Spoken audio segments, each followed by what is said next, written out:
Hey everyone! In this quick tutorial, I'm going to show you exactly how to change your Duolingo app language back to English. So if your app is stuck in a language you don't understand, just follow along step by step to fix it.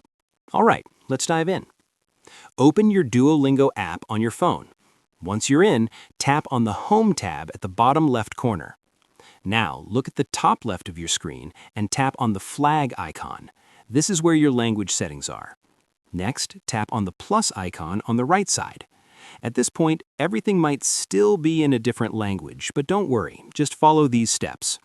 Scroll down through the page, then tap on the drop-down arrow next to the very first option. This is where you can switch back to English. After that, you'll see a list of languages you can learn. Go ahead and pick any language you want. For example, you can select Spanish.